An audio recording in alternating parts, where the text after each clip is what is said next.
প্রাক্তন হওয়ার গল্পে কখনো মিশে থাকে অভিমান, কখনো অনাকাঙ্ক্ষিত ভুল। অভিমানের দেয়াল ছাপিয়ে ভুলের পরিমাণটা যদি অনেক গুণে বেড়ে যায়, তবে সেই স্মৃতি হয়ে ওঠে আক্ষেপের জঞ্জাল। বহু বছর পর যদি স্মৃতিগুলো এক টুকরো বাস্তবতা হয়ে দেখা দেয়, চোখে চোখ রেখে কথা বলাও দুষ্কর হয়ে ওঠে।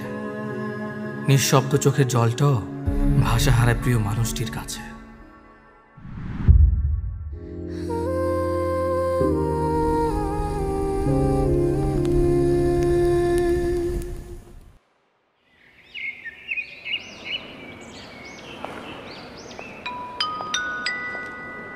সম্মানিত যাত্রীবৃন্দ, প্ল্যাটফর্ম নাম্বার 2 থেকে কিছুক্ষণের মধ্যেই চট্টগ্রাম এক্সপ্রেস ছেড়ে যাবে। দয়া করে আপনারা আপনাদের আসনটি গ্রহণ করুন। ধন্যবাদ।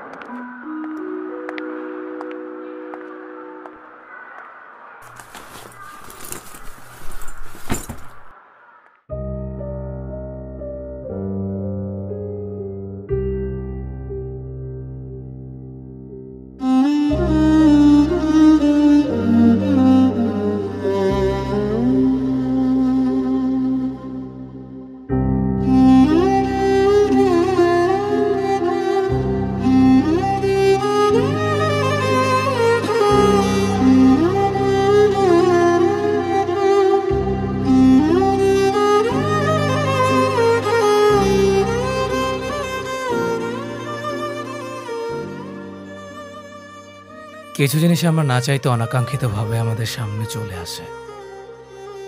আমার সামনে যে বসে আছে তার নাম মনোরিমা, আমার প্রাক্তন প্রেমিকা। আমাদের সম্পর্কটা বেশ ভালোই চলছিল। চলতে চলতে একসময় আর চলছিল না, শেষও হচ্ছিল না। জোর করে চালিয়ে নেওয়া আর কি।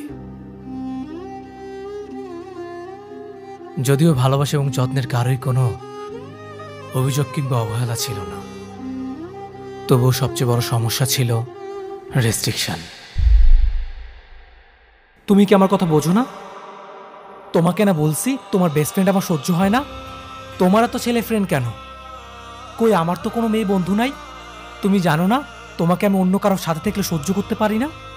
তুমি এগুলা বুঝবে কি করে? তুমি তোমার মতো থাকো, আমাকে আর ফোন দিবা না। যদি ফোন দাও তাহলে তোমার খবর আছে।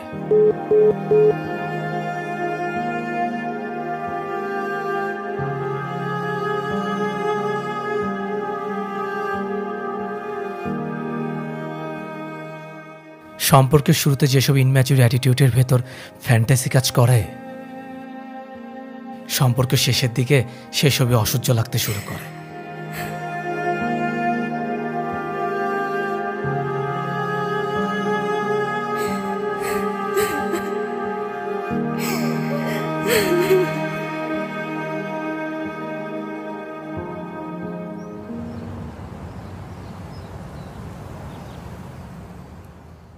দোস্ত, তুই কি ফোনই টিপবি? তোর সাথে আমার ইম্পর্টেন্ট কথা ছিল। তুই তো কিছু বলতেছিস না, বল এখন। দোস্ত জানিস, অভি আমার কোনো ফ্রেন্ডকে সহ্য করতে পারে না। কাল রাতে ভীষণ চিৎকার করছে, আমার সাথে উল্টাপাল্টা বিহেভ করছে। ও আমার কোনো ফ্রেন্ডদের সাথে দেখা করা সহ্য করতে পারে না। তোদের সাথে যে বেরোই, তোদেরকেও নিতে পারে না। শোন, আমি তোকে একটাই সাজেশন দিব, তুই ওর সাথে ব্রেকআপ করে ফেল। আমি আছি দুই নৌকার মাঝখানে, না পারতেছি ছাড়তে, না পারতেছি রাখতে। I am totally confused. এভাবে রিলেশন চলতে পারে না দোস্ত। তুই অনেক কষ্ট সহ্য করছিস, আমি আর তোর এই কষ্ট দেখতে পারবো না। তোর ভালোর জন্য আমি এই কথাটা বলছি। কথাগুলো ভাইবা দেখিস।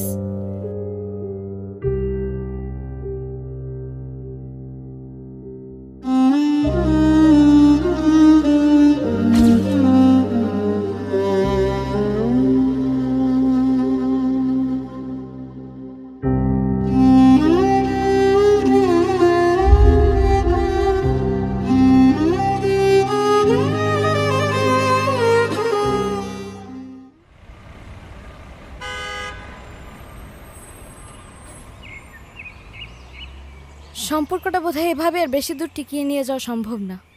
কেন, আমার সাথে থাকতে কি আর ভালো লাগছে না? সারা জীবন থাকবার জন্যই তো এসেছিলাম, থাকতে পারছি না, দম বন্ধ হয়ে আসছে। হঠাৎ এত তোমার দম বন্ধ কেন লাগছে? অভি, সম্পর্কটা আসলে ততক্ষণ পর্যন্তই সুন্দর যতক্ষণ এটা অলংকার হয়ে গলায় ঝুলে থাকে।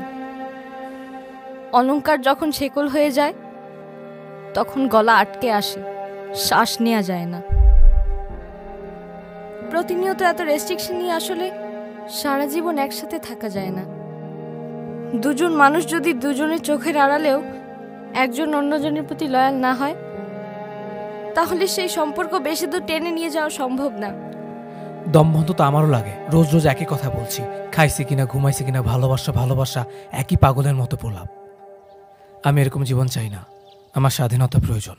যে স্বাধীনতা কারো কাছে রোজ রোজ আপডেট দেওয়ার দায়বদ্ধতা থাকবে না। আমি আমার মতো করে বাঁচব। খেতে ইচ্ছিল খাবো, ঘুমাতে ইচ্ছিল ঘুমাবো। কাউকে জানিয়ে আমি কিছু করতে চাই না। প্রেম মানে যে স্বাধীনতা নষ্ট হওয়া, এটা যদি বুঝতাম তাহলে তোমার সাথে কখনো প্রেমে জড়াতাম না। তোমার কাছ থেকে চলে যাওয়াটা আমাকে ভীষণ কষ্ট দিচ্ছে, কিন্তু তোমার কাছে রয়ে যাওয়াটা আমাকে প্রতিনিয়ত কষ্ট দেয়। তাহলে কি করতে চাও বলো? কিছুই করতে চাচ্ছি না, রেস্ট্রিকশন থেকে বেরিয়ে আসতে চাচ্ছি। সম্পর্কে ট্রাস্টের চেয়ে গুরুত্বপূর্ণ হলো লয়ালিটি, মানে বিশ্বস্ততা। তুমি তো আমাকে বিশ্বস্তই ভাবো না। আমি শুধু জানি আমি তোমাকে কখনো ঠকাই না, সেটা চোখের সামনে হোক কিংবা আড়ালে। তাহলে চলে গেলেই তো পারো। হ্যাঁ, চলে যাওয়ার জন্যই তো এসেছি। নিজের খেয়াল রেখো। আমাকে নিয়ে ভাবতে হবে না তোমার। আমি বোধহয় সারা জীবন তোমাকে নিয়েই ভেবে যাব। যাও। যে যারে যায় তারে কেন পায় না, আজ মন কেন ভালো হয় না। সব ছেড়ে তুমি আছো সুখে,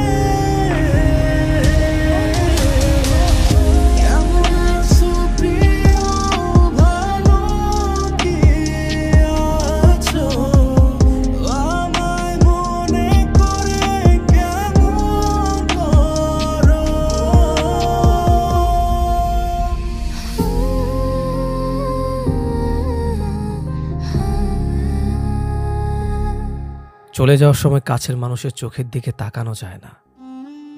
তাকালে টুপ করে চোখ দিয়ে জল পড়ে যায়। তবু হেঁটে যেতে যেতে হাতের উল্টো পাশ দিয়ে চোখ মুছতে মুছতে ছেড়ে গেল জলজ্যান্ত একটা কল্পনার সংসার। সম্পর্ক তো সংসারের মতোই। সম্পর্ক নিজের সন্তানের মতো। একটু একটু করে লালন পালন করে তাকে বড় করতে হয়। নিজের হাতে গড়ে তোলা সন্তানের মৃত্যুতে যেমন মানুষ নিজেকে সামলাতে পারে না, তেমনি সম্পর্কে ভেঙে যাওয়ার এই সাময়িক ব্যথাটা সামলে ওঠাও সহজ নয়।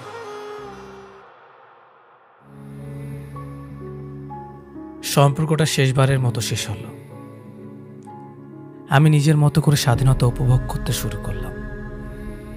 মন চাইলে যেখানে সেখানে যাওয়া যায়, মন যা চায় তাই করে।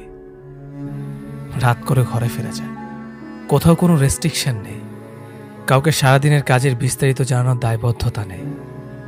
বেশ দিব্যি দিন কেটে যাচ্ছে। তবে কিছুদিন যাওয়ার পর অনুরিমাকে খুব মিস করতে শুরু করলাম। খাবার টেবিলে খেতে বসলেই মনে হয় কোথাও কেউ নেই খাবার কথা জিজ্ঞেস করার মতো। ঘুমাতে গেলে ফোনের উপর হাত রেখে মনে হয় কারো কোনো কল আসবে না আর। সেদিন প্রথমবারের মতো টের পেলাম অতিরিক্ত যত্নে যেমন মানুষ বিরক্ত হয়, মানুষ তেমনি যত্নহীনতায়ও বাঁচতে পারে না। সম্পর্কে রেস্ট্রিকশন ব্যাপারটা না চাইলেও চলে আসে। ভালোবাসার মানুষকে নিয়ে সবাই একটু ইনসিকিউর ফিল করে, এটাই স্বাভাবিক। এই ভয়টা যার যত বেশি, তার প্রেমের গভীরতা ততটাই স্ট্রং। কি দরকার অভির স্বাধীনতায় আবার একটা দেয়াল তৈরি করার? থাকুক না সবচেয়ে প্রিয় মানুষটা তার নিজের মতন করে।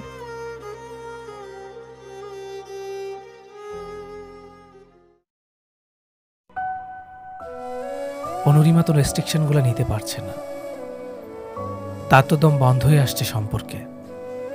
একসময় প্রেমের অলংকার শেকল হয়ে আটকে গেছে, থাকুক না হয় মুক্ত হয়ে, নিজের মতো করে বাঁচুক। যোগাযোগহীনতায় স্মৃতির ওপর ধুলো জমে গেছে। মানুষের সাথে মানুষের দূরত্ব মানুষের মায়া, মোহ এবং মুগ্ধতার ওপরও মরীচিকা ধরিয়ে দেয়।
কোথায় যাচ্ছ?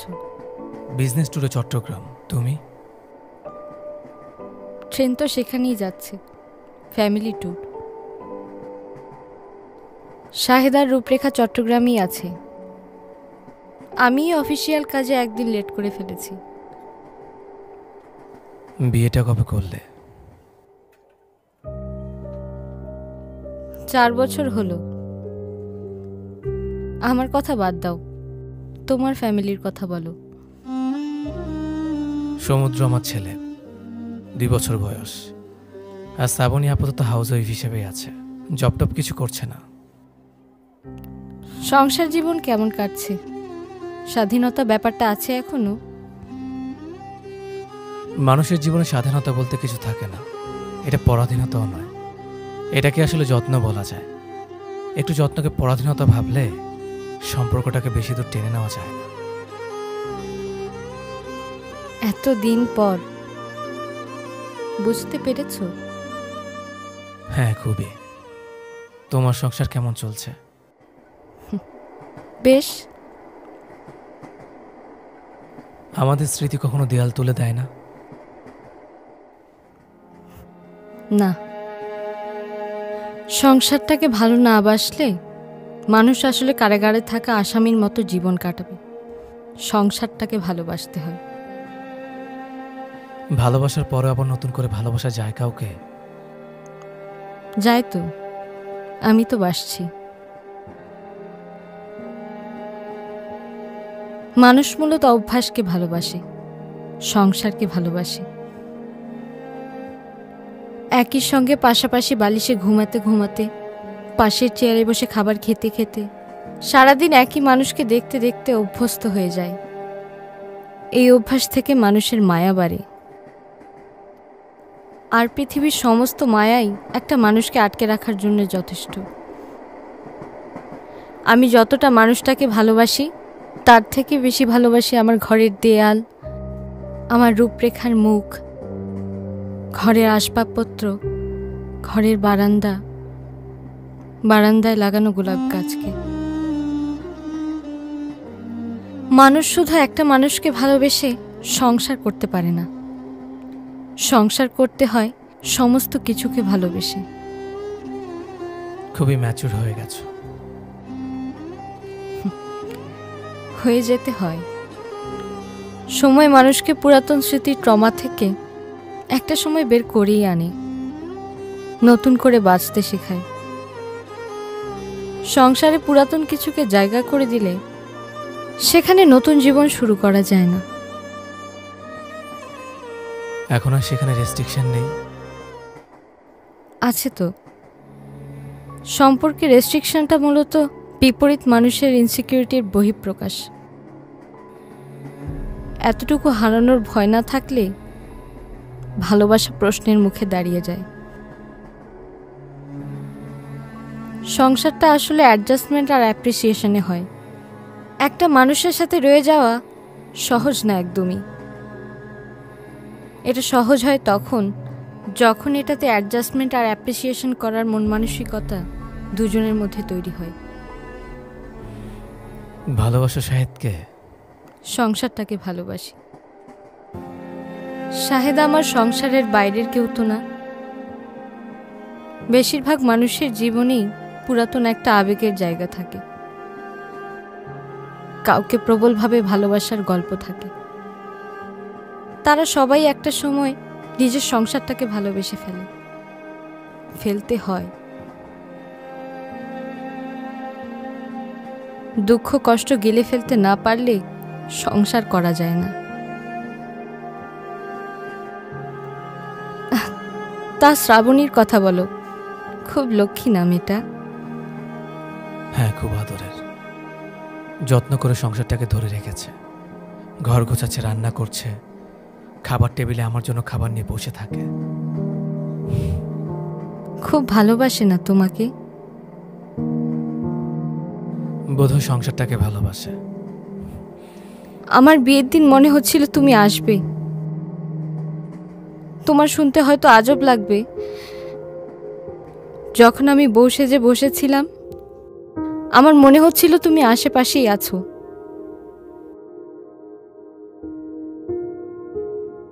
কিন্তু আমি এতটাই বোকা যে মানুষটার আমার সাথে থাকতে দম বন্ধ লাগে, সে মানুষটা কিভাবে আসবে?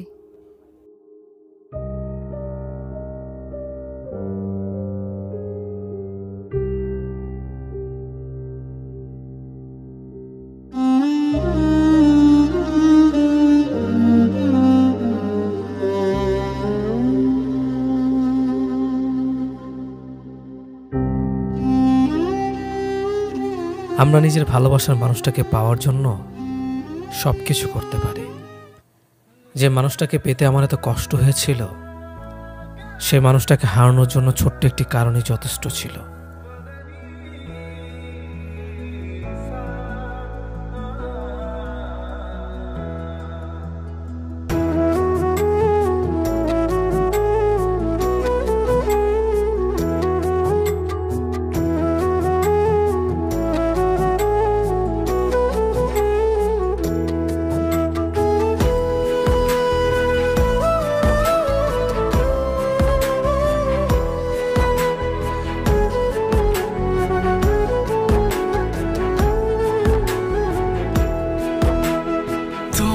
যুগল চরণ জড়িয়ে বাজে আমি তোমার নুপুরে, ক্লান্ত অনুরাগ বাড়ালো হাত, মুগ্ধতা দাও এই দুপুরে। সুখ জড়ানো খুনসুটি জীবন থেকে নিল ছুটি, তুমি স্পর্শহীন আকাশ, ভাবতে কি পারি তোমায় মাটি। ছিলাম অবুঝ ভালোবাসার দৈর্ঘ্য প্রস্থ বুঝিনি, তোমায় হারিয়ে বুঝলাম মন জুড়ে ছিলে কতখানি। জীবন রে আমি পূর্ণতার মাঝে পাইরে শূন্যতা, ছিল না তো একে অপরকে ছেড়ে থাকার কথা। জীবন রে আমি পূর্ণতার মাঝে পাইরে শূন্যতা, ছিল না তো একে অপরকে ছেড়ে থাকার কথা।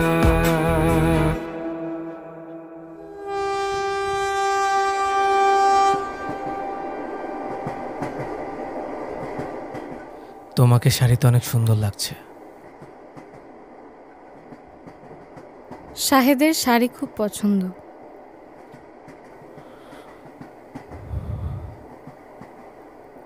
এর আগে শেষবারের মতো শাড়ি পরে দেখেছিলাম তোমার বিয়েতে। তুমি লাল রঙের একটা শাড়ি পরেছিলে।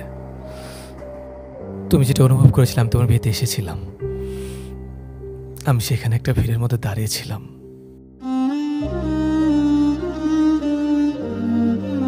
কিন্তু কবুল পর্যন্ত আমি সেখানে নিজেকে আটকে রাখতে পারিনি, পালিয়ে চলে এসেছিলাম।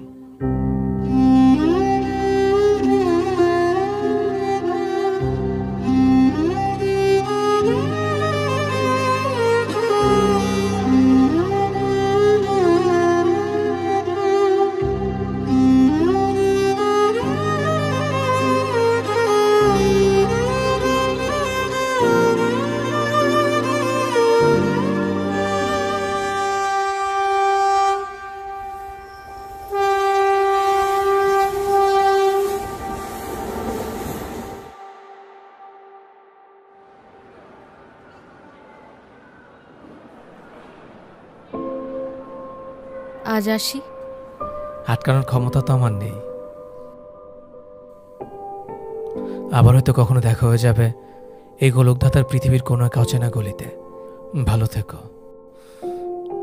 নিজের যত্ন নিও। তুমিও নিজের যত্ন নিও। পারলে সিগারেটটা ছেড়ে দিও। মানুষকে কখনো কখনো অন্যের জন্যও বাঁচতে হয়।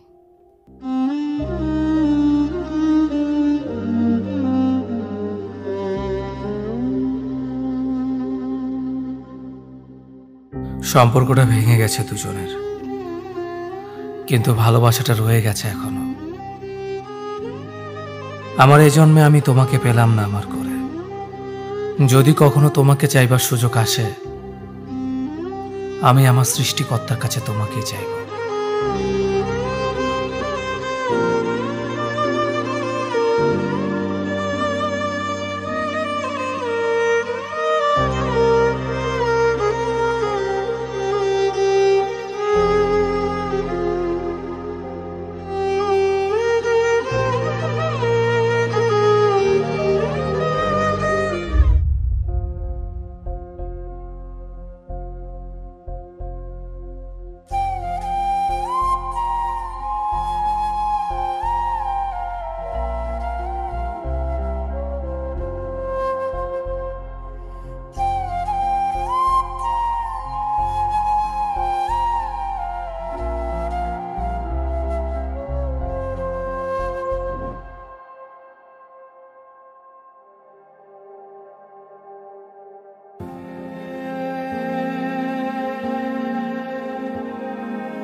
স্টেশন এমন একটা জায়গা যেখান থেকে মানুষ তার আবেগ, অনুভূতি এবং স্মৃতির ওপর দিয়ে হেঁটে ব্যক্তিগত গন্তব্যে ফিরে যায়।